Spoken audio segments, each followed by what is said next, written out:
Welcome everyone to an episode of the Ol'Timers comic book show. Joining me this week, as always, we have the Professor. Hi Johnny, how are you? I'm very well. And of course, joining us from an avatar from afar, we have the 13th Crusader. 13th, how's it going? Buenos dias. Buenos dias, muchas gracias. All right. Okay, so this, as you're listening to this is a little bit old hat for you now, but at the time of recording, we have recently, and I'm talking within the last 24 hours or so, had the sad news of the passing of comic book legend Neal Adams. Here on Ol'Timers, we're all about the old school, we're all about the old creators and stuff, so we could not let that pass without saying a few words about Neal Adams.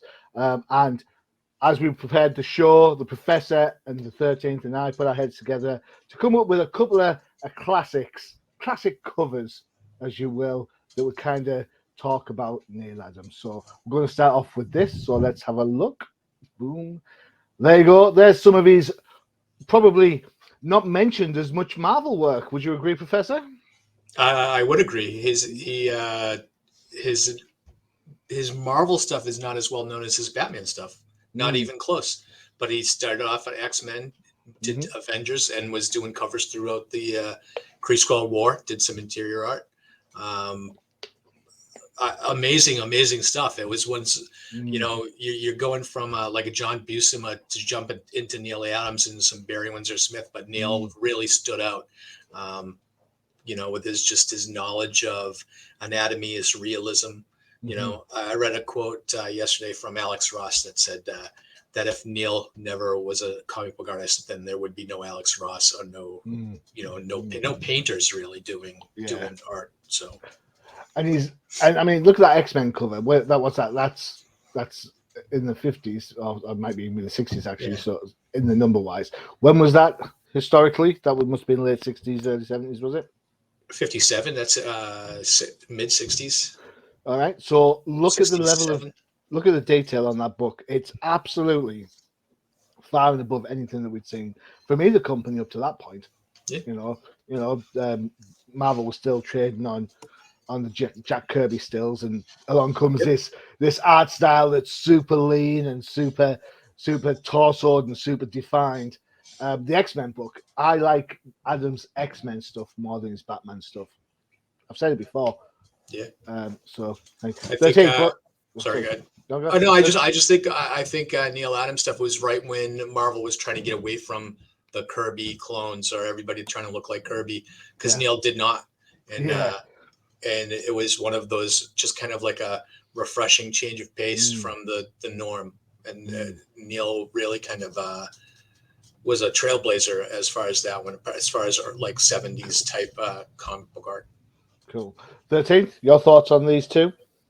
Exactly everything you guys said. I mean, Marvel at this time was a one-trick pony with Jack Kirby art, and here you have Neal Adams, and everything's baseball, right? So he was the hottest prospect they had, and they called him up to the majors, and he changed everything. He changed how everything was viewed, and a lot of people gravitated towards his art. It was, I mean, to do that, to just join a book like the X-Men and give it life.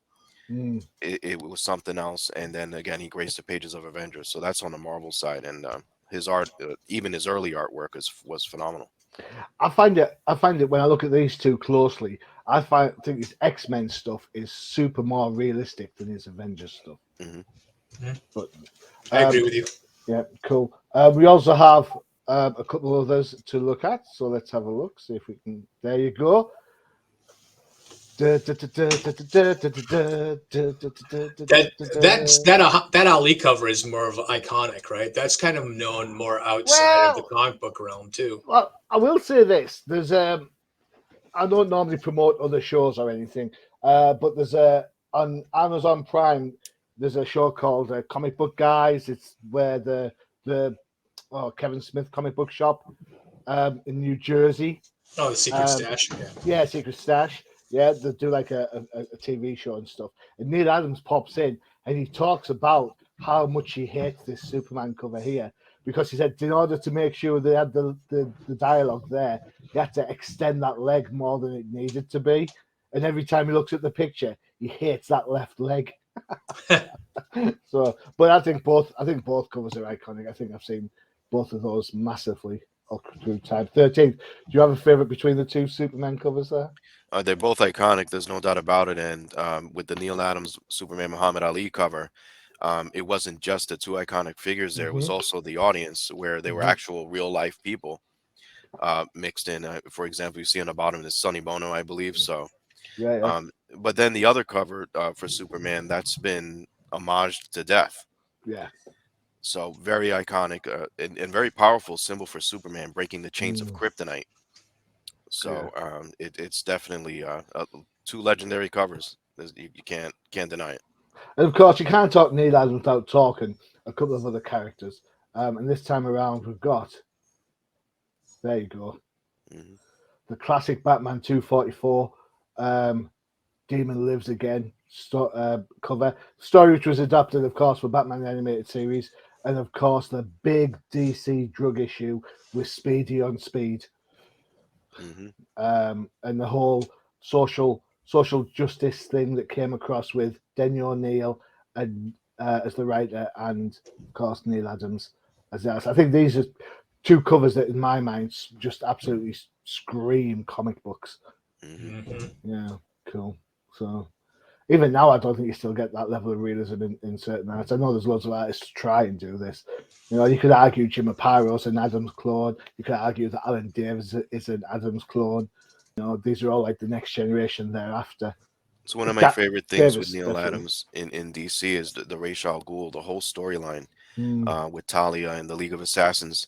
If you think about it, someone could have come up with the concept of Ra's al Ghul. You know, someone who's as smart as Batman, cunning, a fearful leader, has an army, rich as well. Whatever you want to say about Ra's al Ghul, but when you see Ra's al Ghul during this era, you're almost like a little frightful, right? Great. Because Batman's never been against anybody like that, and this cover just screams that he's got his work cut out for him. Yeah. Denny O'Neil said that he wanted some sort of international mastermind to rival someone like James Bond, but end up being the Moriarty for Batman, and that's exactly what you've got with Ra's al Ghul, or Ra's al Ghul, or however you want to pronounce the al Ghul. It's fine. I also don't think you can talk about Neal Adams without mentioning the work he did outside of comics, as far as trying to, or being successful in getting the rights for Siegel and Schuster for Superman, and just being a champion for the creators, and just trying to make sure that they get the recognition they deserve. Yeah, that's a fair shout as well. Big shout, in fact. Yeah, Neal Adams was a massive proponent of the whole creator rights movement back in the I suppose 70s moving onwards. Some would say unsuccessful, some would say successful, depending on how you argue the point. Creator rights, you know, if you write something for DC or Marvel, they own it. That's the way it works. But he did manage to help, as you say, the Superman creators. You know, he was always on fighting Jack Kirby's corner massively as well. So we'll just remove that there. So just for the sake of the argument, there you go. There's my Batman 244 dug out earlier today. It's a reader copy. I'd say it's probably a 6. Maybe less than that. It's got a little, I don't know if you can see it, but it's got like a little ink stamp that we used to get in the UK. Yeah. For the 6p. Way, that's how much that cost. Who did that? I don't know, but no, there you go. That's my reader of that. There you go.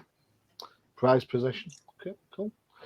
Excellent. All right. So Neal Adams. Normally, when someone of great stature dies or passes on, we can give it a minute's silence. I think for Neal Adams, I think he deserves, you know, a bit of a round of applause, gentlemen, if you may. Thank you, Neil, for everything. Actually, I have a couple of signed things from Neal from when I met him several years ago. But I actually bought what he said was his last copy of the Batman Omnibus. I'm sure he was lying to me, but he just wanted to make a sale. But he personalized it to my son in the front cover. So that was nice. fantastic. Yep. So And is that to Logan? Yeah. to Logan. Yep. And it's Yeah. actually, it's in my bookcase. I can go get it and show it to you if you want. But Yeah, maybe I'll later. say this for Neal Adams. I had the pleasure of interviewing him briefly twice. yes, And from what I could say, he is definitely the most unpredictable person I've ever interviewed.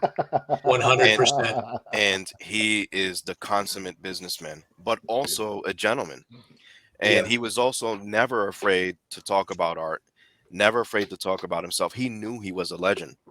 There's just no doubt about that. So, um, rest in peace, Neal Adams. So, Yes. There you go. Really Excellent. missed. Okay, so if you're interested in Neal Adams, go and check out the TC Universe app, which is now available in more countries than previously. Go and check out the Marvel Unlimited app, where you'll be able to download all the great covers and books that he's been on. So there you go, check it out. And of course, you can always try and buy something in your comic book shop. Good luck. Take a credit card. That's all I'm saying. oh yeah. Oh yeah. Talking of credit card books, this time around, we had around what we were talking last time. It was teen supergroups, wasn't it? Yes. So we've rounded out the whole group section. We're going to talk about the bad guy teams. And no, I'm not talking about the Patriots if you're a Dolphins fan, or the Bills. All right. Although they are really. Shh, don't tell Bud. Well, we could talk about the Yankees too. Yeah. Yankees, if you like, The, if you the read evil that. empire. Yeah, cool. But Honestly, no, I thought you were gonna cue in Michael Jackson's "Bad" right now. nah. I'm not going to thrill her with that. All right, okay. Oh, jeez.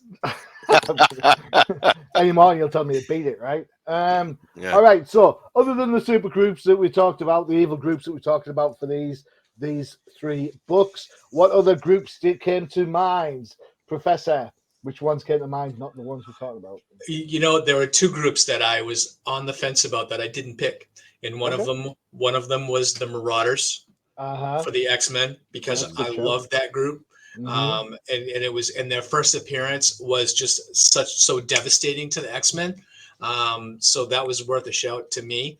And the second group we just talked about last week on No Prize was the Serpent Society, due to the Captain America's run. And the Serpent Society, I thought, was a fantastic villain group that never got enough love outside of Grunwald's Captain America, but there was really, really a great theme, so many members, and just a fun group to get behind.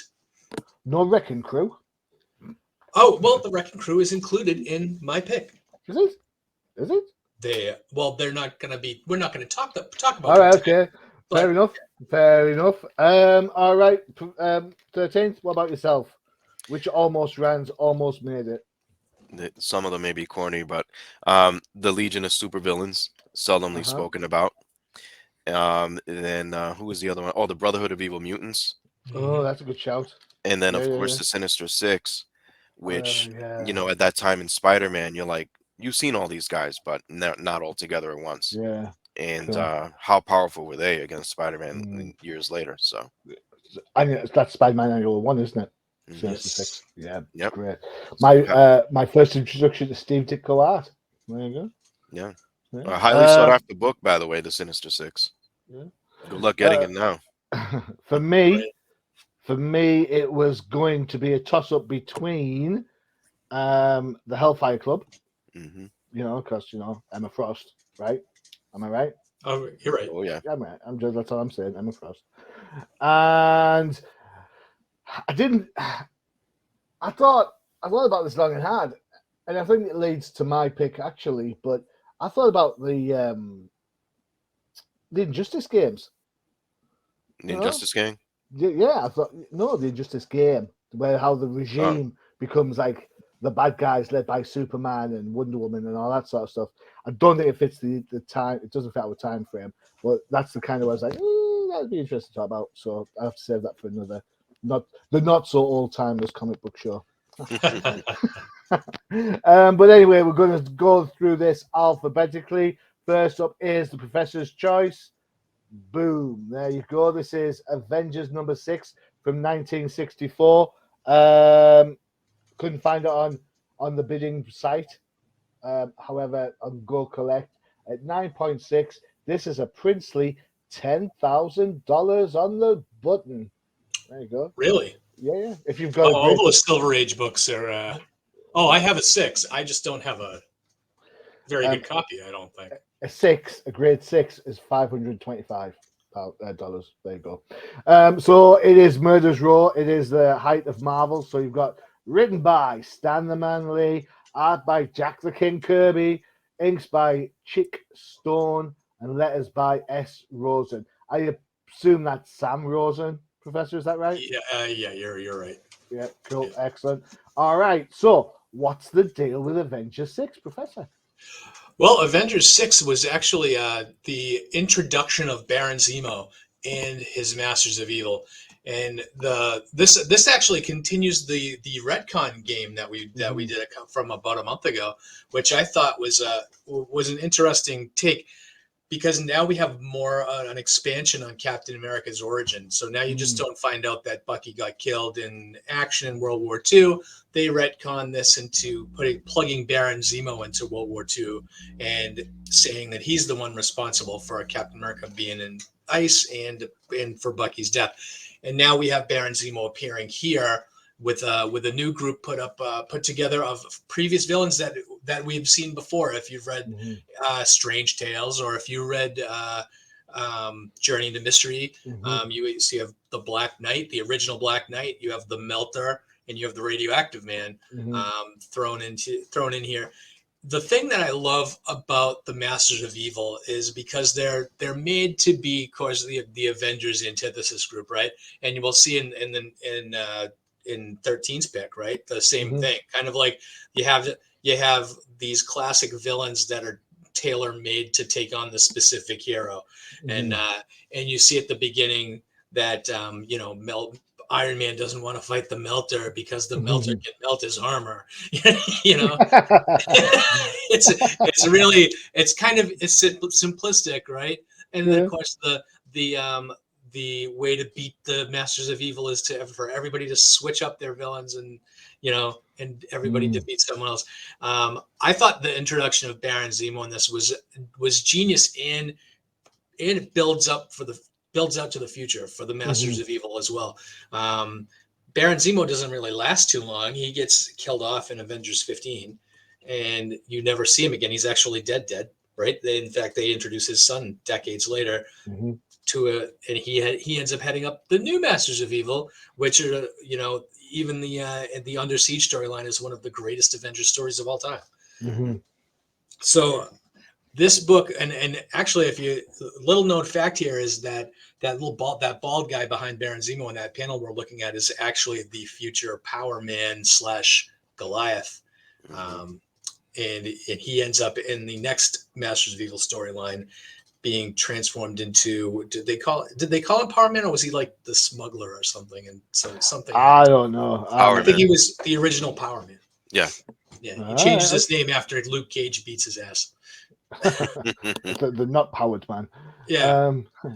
I'm not sure how I felt about Baron Zemo at the time, because I remember reading Avengers when I was a wee little, and I always got confused about Baron Zemo and the Red Skull. I was like, it seems like you've got two of the same villain, two of the same type of villain.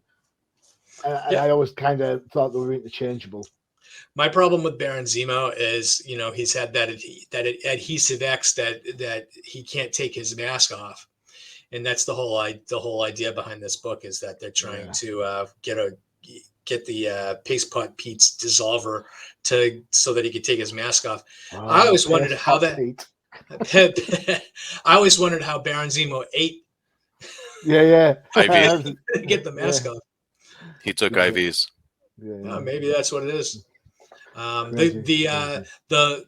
This book is not without its hokiness. If you look at the second page, you see that Captain America's shield has been tinkered with by Iron Man, so that now there's magnets on it, so that that's why they explain that the shield comes back to him instead of Captain America just being great at tossing the shield. That's not euphemism, folks. Yes. And then also his shield opens up like a watch. If you see that in the fourth panel. Yeah, that made me laugh, because I'm just like, you've got Iron Man holding it, and Yeah. then Giant Man says, "Here, let me open it." I'm like, dude, it's Iron Man. He knows what he's doing. You know, Yeah. it's like So, get your meat hooks off it, giant dude. well, this goes to show you like how new the Marvel universe was, right? Yeah. Because these things that they do, and you never see.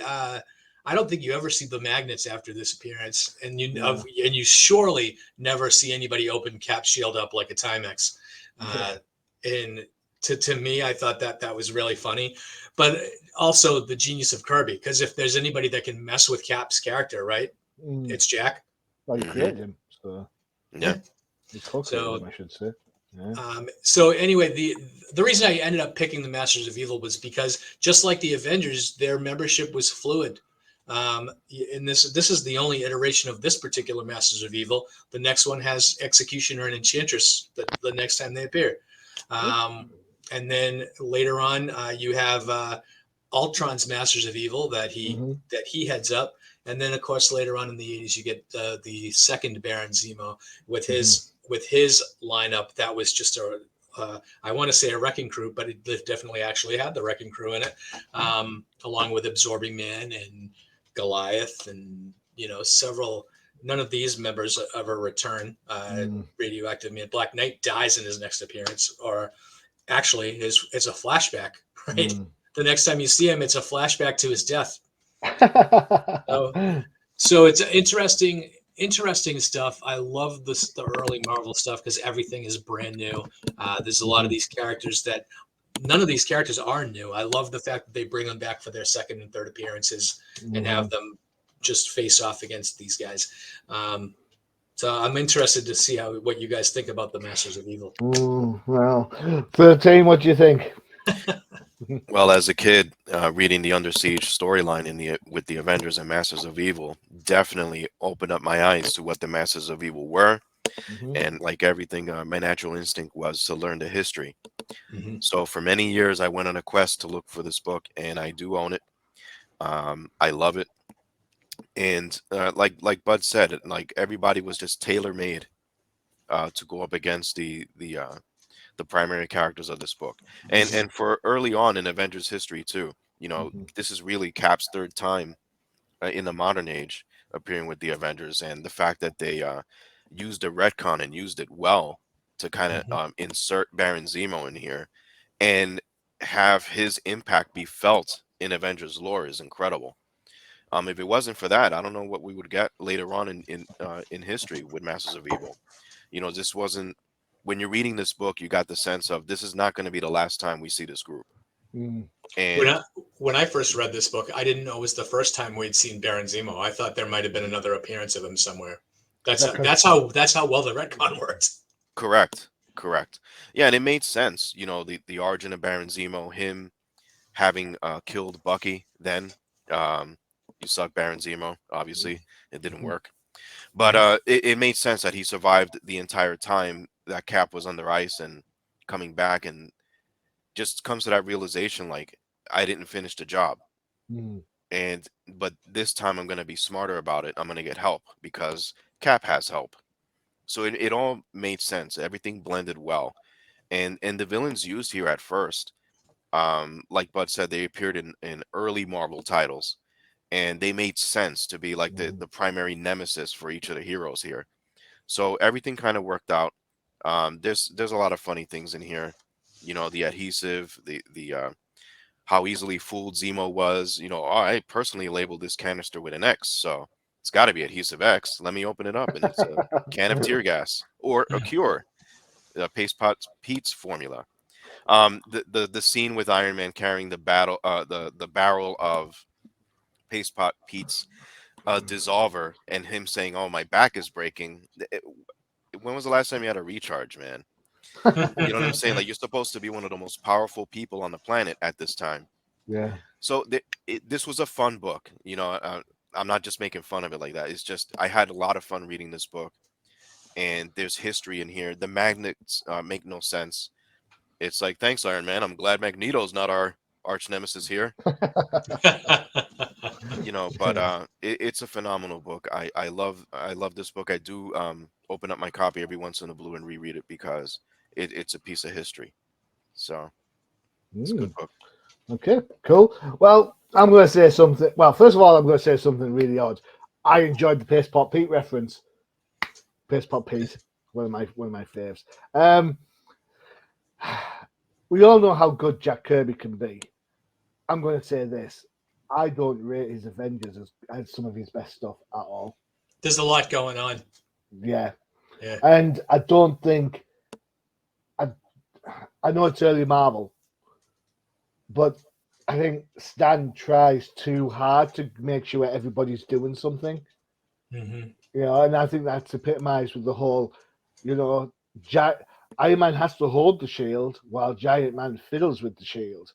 You know, it's How did he cut it open? It's don't even get me started. I think that this was designed to be kind of almost like a different. Well, there was this at this point. This was the second team book, right? Because you had Fantastic Four, and then you have Avengers. They didn't want it to be like, if you count X-Men. Well, X-Men hadn't been out by Avengers 6. Have you not? Oh, okay, sorry. No. Apologize. And then with the Fantastic Four, with the stories and the relationships and everything that flowed so well, I think Avengers was designed to just throw everybody else in the Marvel universe together that had their own book. You know, Giant Man, Thor, Iron Man, and then of course with the reintroduction of Cap, and shortly thereafter, Cap gets his own book. Or co-book with Tales of Suspense with Iron Man, but here they go out of their way to make sure everybody's getting a bit of a spotlight. This is Marvel's Justice League book, 100%. So yeah, and DC do their, as we'll see later on. DC do it in chapters. It's like, right, okay, let's split up the team and do this, and follow this from that point of view. Yes. Who's to say? I mean, don't get me wrong. Some of the art's fantastic. I love this bit here where he's jumping up here and this sort of kick thing going on. That's pretty cool. I don't know. I just think it's not. When I think Jack Kirby Avengers, funnily enough, is not the book that I think of. Oh no, well, because Jack's only on the first several issues, and then Don Heck takes over. Mm-hmm. I'm looking at 9-panel page. All you Watchmen fans who said that the Watchmen created the 9-panel page, there you go, 1964. Just saying. Cool. Yeah, so you can blame Kirby for that if you want. Well, I want to just mention, and you know what? Remind me when we talk about your pick, Johnny, to come back to this book for just a minute to make a point. Let me just make a note. Come back to Avengers. Got it. All right. Okay. Cool. There you go. So 1 down, 2 to go. So I think we'll take a quick break for one of our new ads. 13th, you might enjoy this. It is the brand spanking new to air. It is the definitive Crusader advert. Check it out.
There you go. That's awesome. Well done. Pretty cool, that, isn't it? Yeah. I'm glad you're still using the original logo. Of course, we wouldn't change it for the world. There you go. Right, next up is the 13th Crusaders choice. And this is more like it. This is what we're talking about. This is when I hear the words Jack and Kirby put together. This is what I'm thinking of. It's Fantastic Four, number 36 from 1965. Gold eBay at a grade 6 has this at £350. Go collect. If you've got a 9.6 knocking around, 24 grand dollars, 24,000 US dollars. A grade 6 will cost you $450. Wow, that'll be good enough for me to fill up my tank of gas. Yeah, excellent. Written by Stan the Man Lee, art by Jack King Kirby, inks by Chick Stone, letters by Artie Simic. There you go. 13th. This is your call. Take it away. Definitely. What's the phone number again? That's mine. You said it was my call, so. Okay, fine. Come on, man. You know I got to squeeze in a bad joke in there. Yeah, well, it's toll free this time around. Just like Paste Pot Pete has to squeeze out some weird crap out of his gun every time. Take that how you want. Don't you be dissing Paste Pot Pete. Takes down the thing in this. Hey. Yeah. Well, there's a lot of references with those statements there. All right. So with this Fantastic Four issue, Sue and Reed announced to the world that they're going to get married. So there's a lot of paparazzi going on. The Fantastic Four. This is what made the book different, that they were public with everything they did, their identities, their lives. They invited the world into their home. And this is what you get. And I think this was neat because it was different for comics with just how the Fantastic Four were. And much like what we discussed before, the Fantastic Four throughout the years have discovered many worlds, realities, encountered unique villains, and this issue is no different. So here they actually go up against a group that was tailor-made to go up against them, kind of like what we said in the previous segment. So the members of the Frightful Four make their first appearance here with the Wizard, Sandman, Paste Pot Pete, and the Inhuman Medusa. So ironically, there's only one of those characters makes the first appearance in this book. That's Medusa. It is. Well done. Yep. Before the other Inhumans. Which would be not too far down the line from here. Exactly. But this was kind of a flashback for Medusa, because in this story, it's her first appearance. But for those who are wondering, like, wait a minute, she's part of the Inhumans and she's kind of a hero, or she's an ally of all, the Fantastic Four, and even a member of the Fantastic Four here and there. She was basically suffering amnesia at this point in time. So that was the explanation for her joining the Frightful Four. Pesky amnesia. And of course, all the other stuff hadn't happened yet. That's correct. So it's like you kind of have amnesia of stuff that hasn't happened yet. Correct. But that's the point. You forgot that happened because it didn't happen. So however you want to look at it. But it was awesome to see her in here along with these other losers. Maybe except for Sandman. Take that back. Don't you be dissing Paste Pot Pete. I knew that would get Jeez. Yeah. But I thought they made a good first iteration for a group like this, because Medusa literally came out of left field. The Wizard here kind of upgrades his suit, and maybe personality takes a little bit of a upgrade, if you will. He seems to be more within his wits. Paste Pot Pete seems to be more vengeful than ever, and Sandman is just Sandman. He's just out to beat up on the world.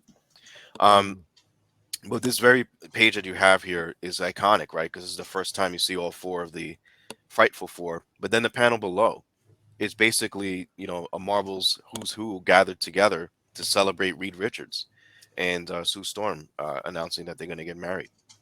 And this was a reminder too, like Professor X and his relationship with the X-Men in here. The world didn't know that he was involved with the X-Men like that. And how do people not twig? Xavier, X-Men. Yeah.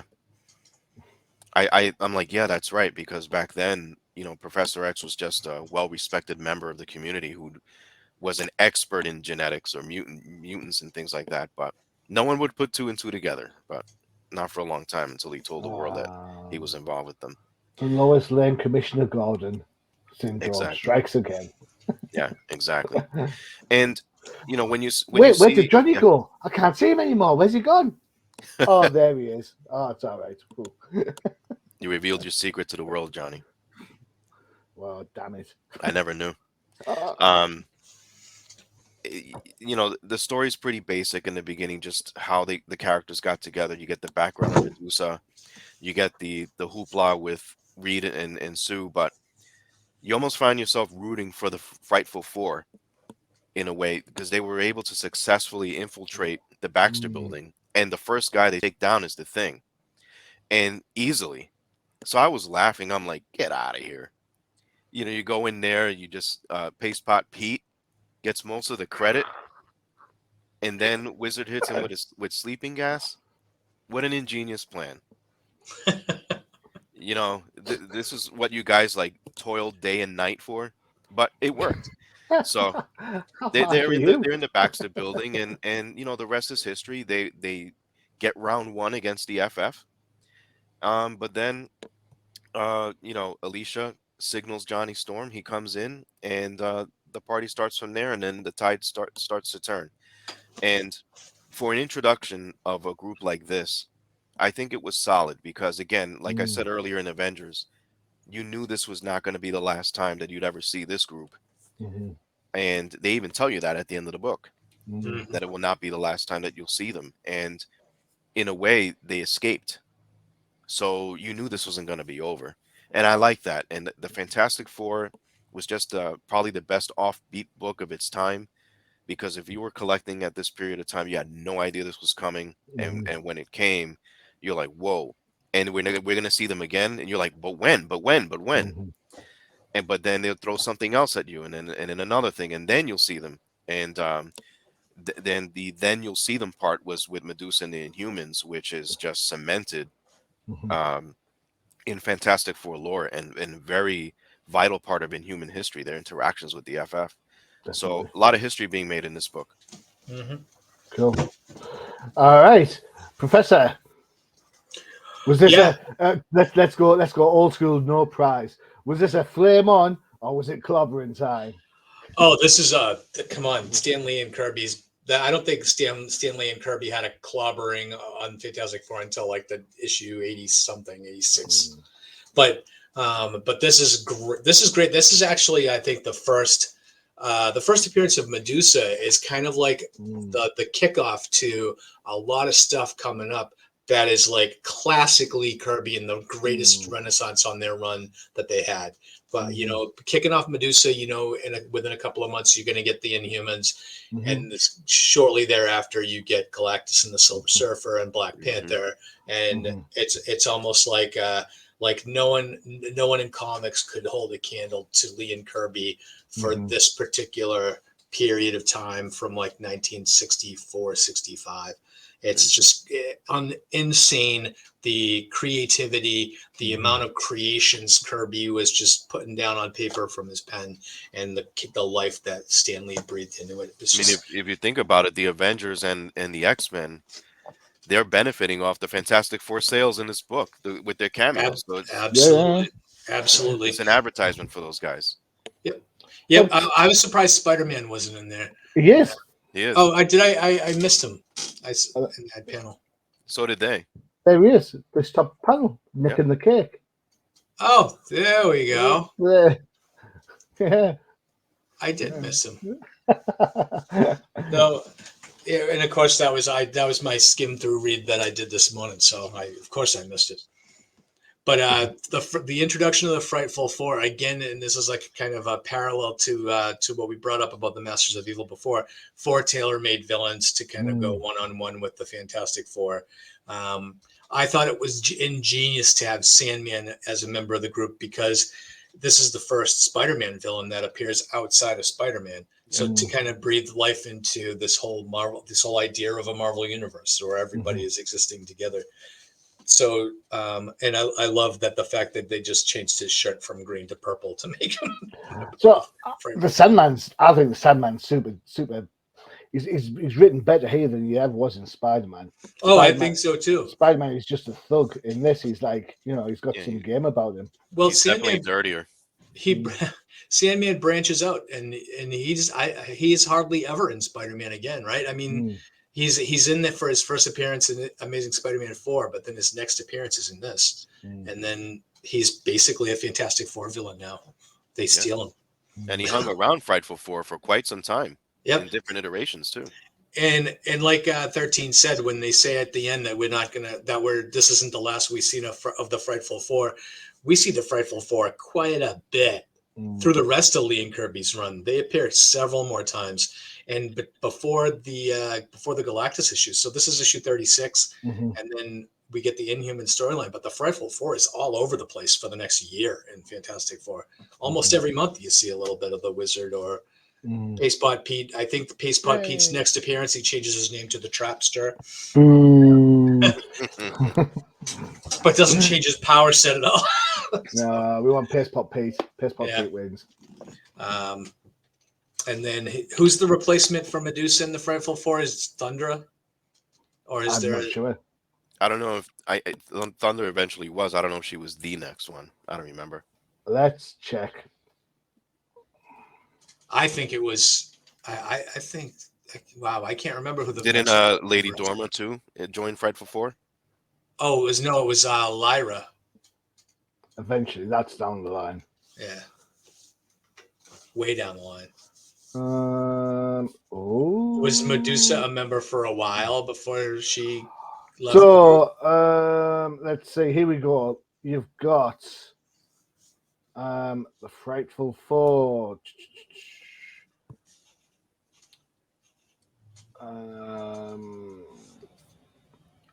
not sure. I'm not sure what it says. To be fair, so the members are. See if you can pick any of these out. You ready?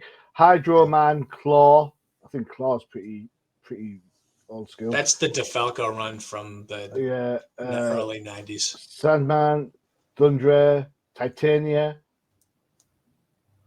Yeah. Also DeFalco's run. Yeah. So I'm not sure who replaced. Yeah, Claw was a hands-off guy. Oh no, you could be right, Lyra. Yeah. Yeah, but Lyra wasn't until this mid-70s. What did I say, Lady Dorma? That's wrong. Yeah.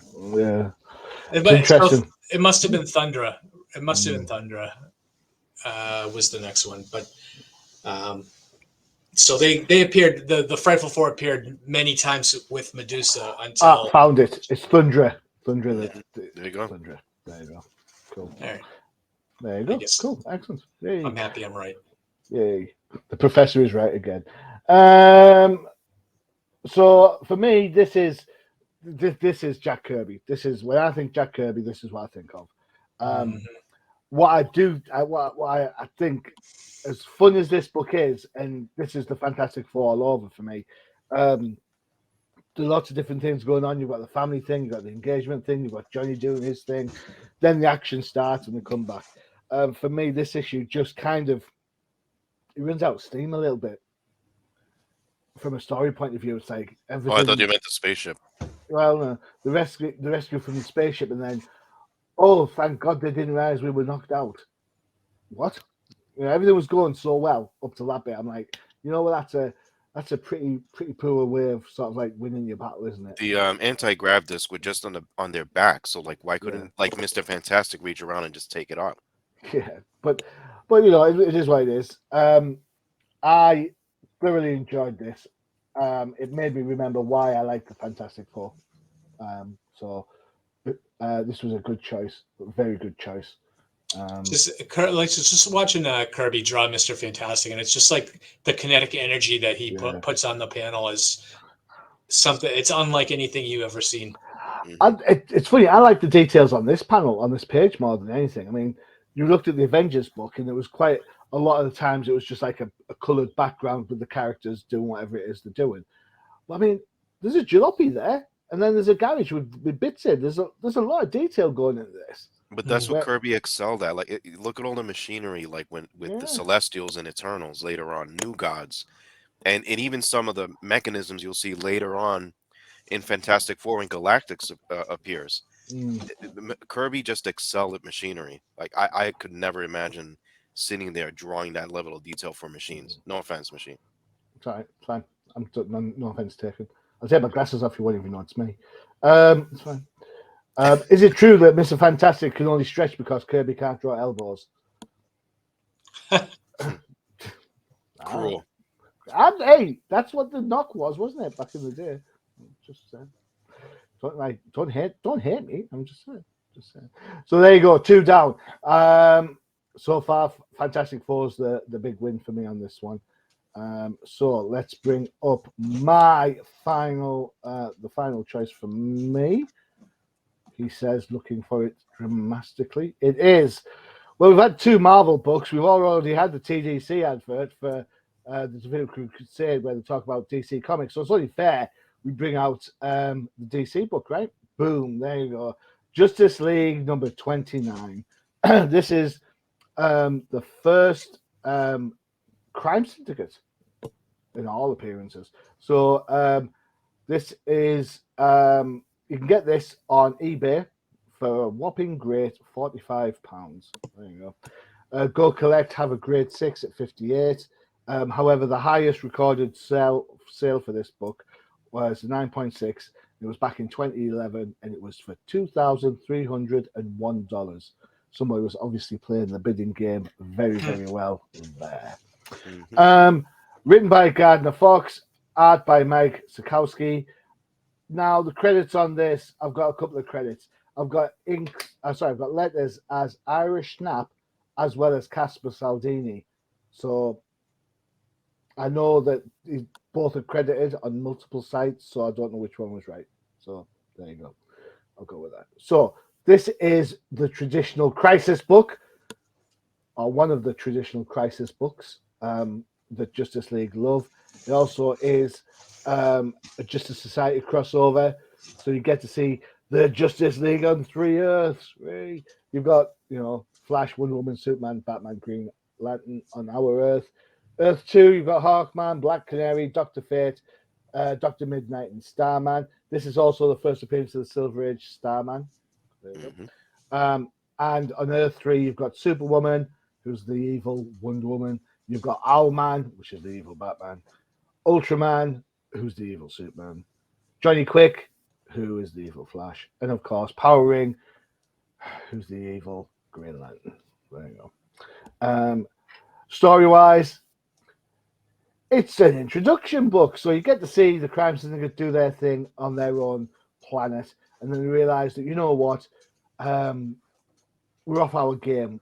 The world's too easy for us. So what we're going to do, we're going to zoom over to a different Earth, and we're going to take on the Justice League.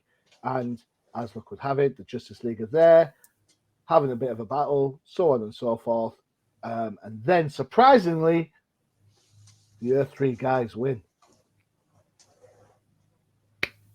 Yes. Stay tuned to the next issue to find out what happens next. There you go. It's kind of like The Empire Strikes Back. The bad guys win at the end. Yeah. Story-wise, I like this. I thought it was fun. I thought, like all the other books that we've looked at this week, they're a bit kooky in places, definitely. The Owlman costume is terrible, and which leads into the big elephant in the room. Ultraman? The big elephant in the room, and I do not like... Sorry? Ultraman. He's the big elephant in the room if you look at that panel. Yeah, well, I've got to say, I do not like the art at all. And there's not one bit of Sikowski's art that does anything. I'm like, really? This is like it's like, I don't know. They don't even look like superheroes. They look like grandparents. It's terrible. Especially Owlman. I mean, come on, dude. At least wash the clothes a few more times before you put on that suit. It's like, yeah. Just should have been Owlman. Yeah. The art's just terrible. It's just awful.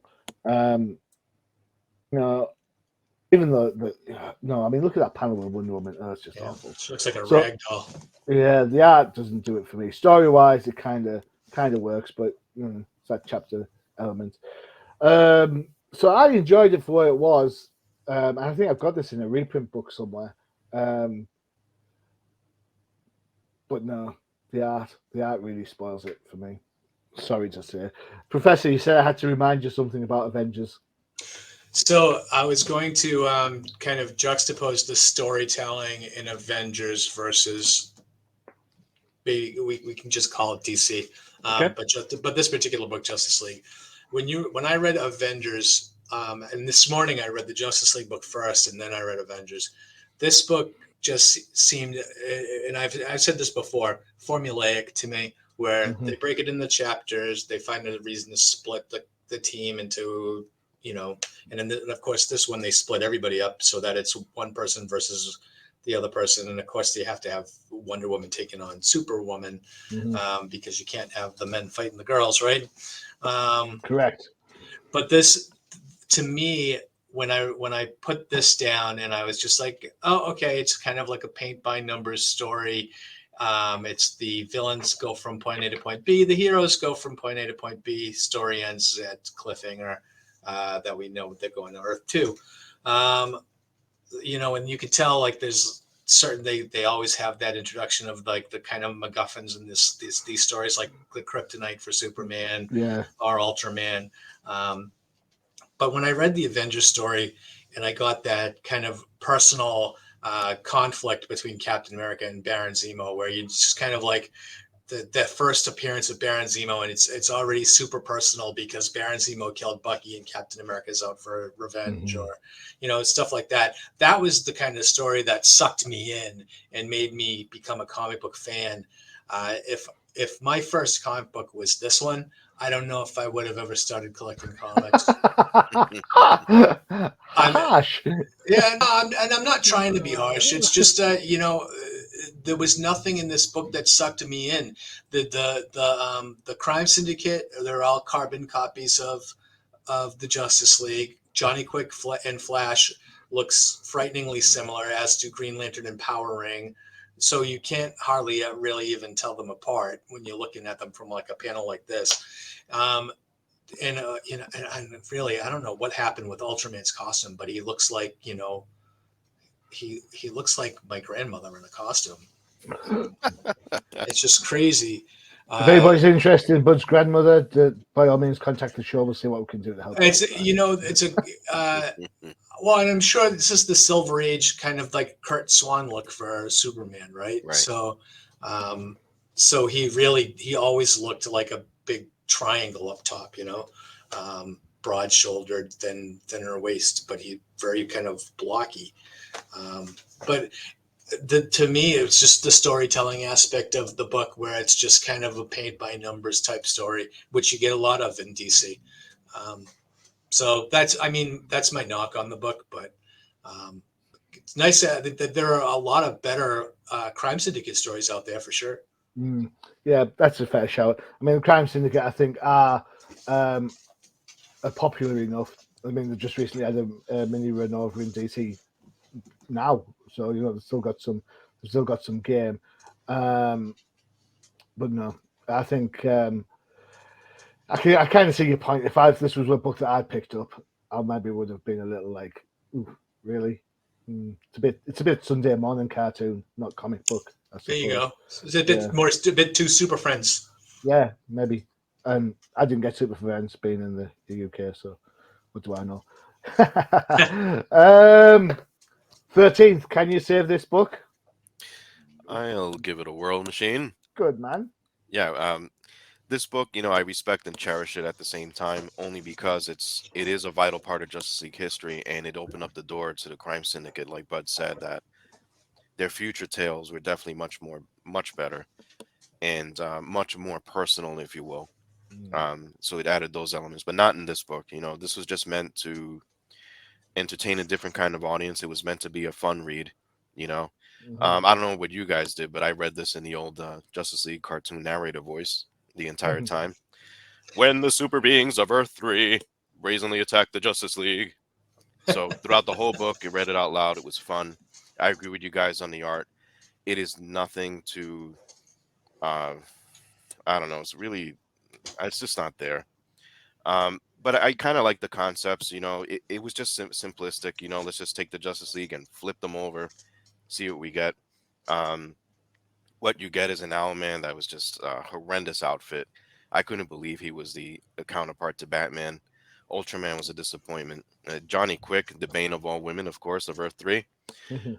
Take that however you want. I just like the history of Earth 3.